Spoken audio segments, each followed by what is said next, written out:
The allure of the eternal teenager in urban fantasy genres is a curious phenomenon, melding the innocence of youth with the allure of immortality.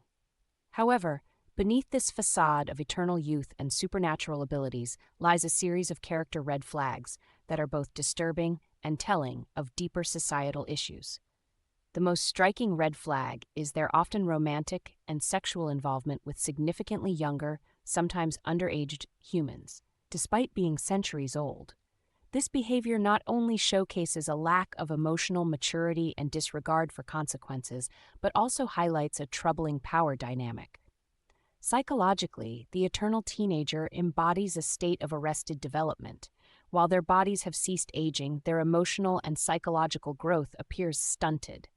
This may be interpreted as a manifestation of their desire to cling to the carefree and responsibility-free period of adolescence. However, it also indicates an inability to deal with the complexities of adult relationships and moral dilemmas. Their impulsivity and lack of foresight are often romanticized traits that, in reality, suggest a profound inability to engage in healthy, mature relationships. Furthermore, their preference for younger partners can be seen as an exertion of power and control, as these younger individuals are less likely to challenge or confront their more experienced or supernatural counterparts. Examples of this archetype are rife in urban fantasy literature. Take, for instance, the character of Edward Cullen from Stephen E. Meyer's Twilight series. Despite being over 100 years old, Edward's romantic fixation is on Bella Swan, a teenager.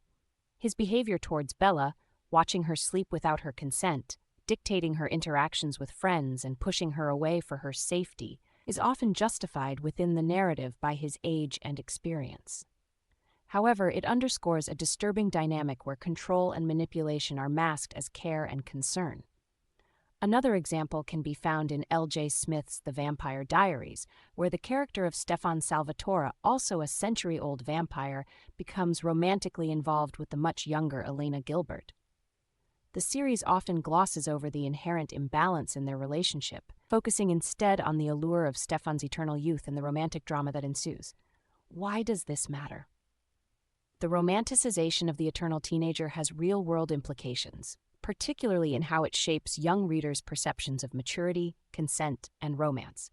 By normalizing relationships where one party holds overwhelming power over the other, these narratives can subtly influence readers into idealizing toxic dynamics. It suggests that control and overprotectiveness are signs of love and devotion, rather than red flags for abuse. Moreover, the glorification of eternal adolescence perpetuates the notion that aging and the responsibilities that come with it are undesirable, further entrenching youth-obsessed cultures that value superficial qualities over personal growth and emotional maturity. In conclusion, while the eternal teenager archetype may offer an escape into worlds where youth and beauty are everlasting, it also presents a deeply flawed model for relationships and personal development. The romanticization of these characters overlooks significant ethical considerations, promoting a skewed understanding of love and power dynamics. It's crucial for readers and writers alike to critically assess the implications of these portrayals and consider the messages they propagate about maturity and consent. As we consume and create future urban fantasy narratives, one must ponder, at what point does the fascination with eternal youth cross the line from enchanting to ethically questionable?